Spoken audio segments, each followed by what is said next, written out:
A Pan Am plane sank in 3 minutes. It took 74 years to find it. 69 people were aboard. Only 2 are alive today who remember it. You've sat through a safety briefing before takeoff. It didn't always exist.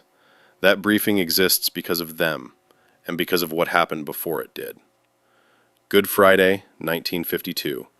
An engine fails at 350 feet.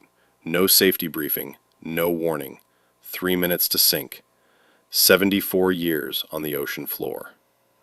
A sonar drone finds something. The Pan Am logo, still there. And one detail nobody expected. This is the Clipper Endeavour, a Pan Am Douglas DC-4, 7 years old, well flown. On April 11th, 1952, Good Friday, she was bound for New York. 64 passengers, 5 crew. Families headed home. A honeymoon couple. A returning soldier. At 12:11 in the afternoon, Clipper Endeavour lifted off from San Juan. The captain, John Byrne, was seasoned, over 20,000 hours in the air. Nothing about this flight was supposed to be unusual. That's what makes it matter.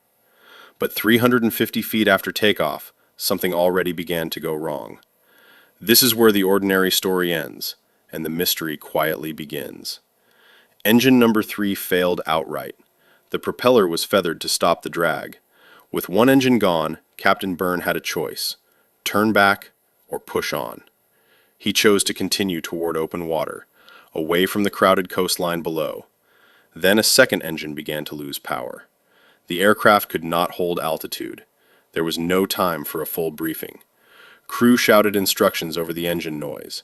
Some passengers spoke only Spanish. Some instructions were only given in English.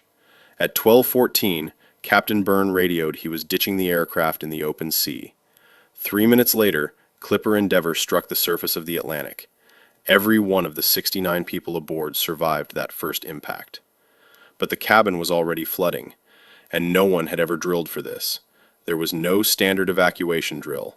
No one had been shown where the exits were. A young stewardess forced open a jammed door. It would not be her last rescue that day. She would live to be 102. That part comes later.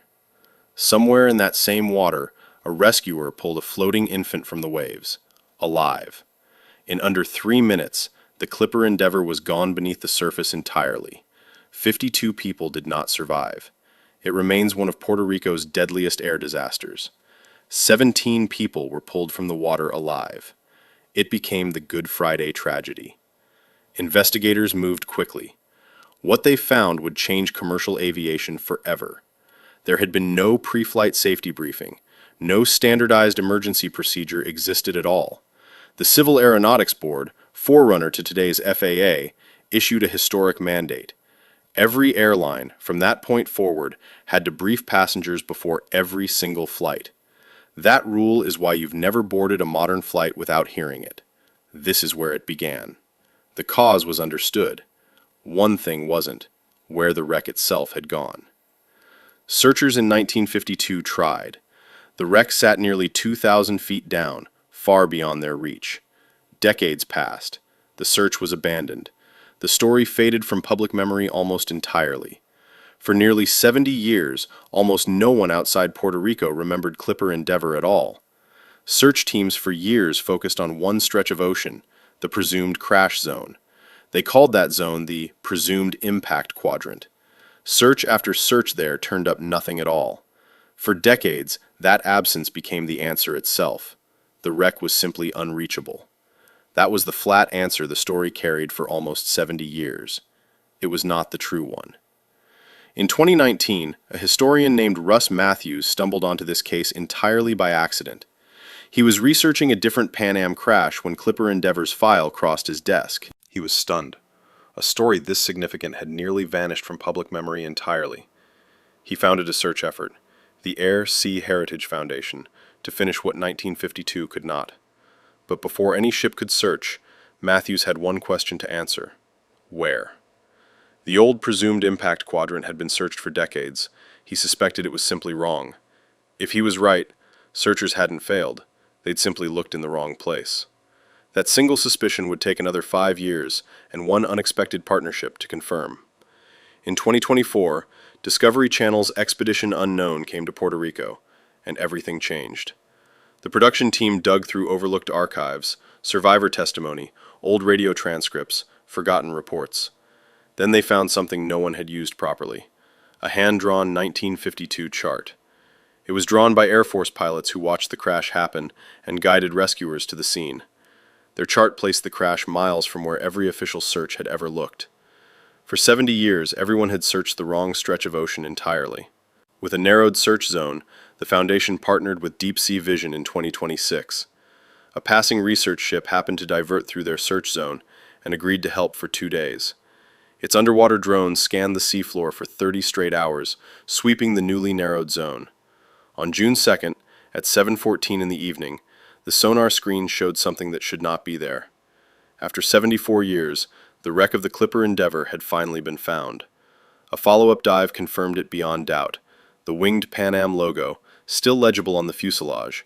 The aircraft lay in 2 sections, largely intact, remarkably preserved after all this time. The team has no plans to disturb the site. They call it, simply, a grave. They're now working with Puerto Rico's government to protect the site and build a memorial. Remember the stewardess who forced that jammed door open? She's alive today, 102 years old. And the infant pulled alive from the water that day, she's alive today too. That's the detail we promised you at the start. Both of them lived to see this discovery. The Foundation has reached out to the families of all 52 who were lost.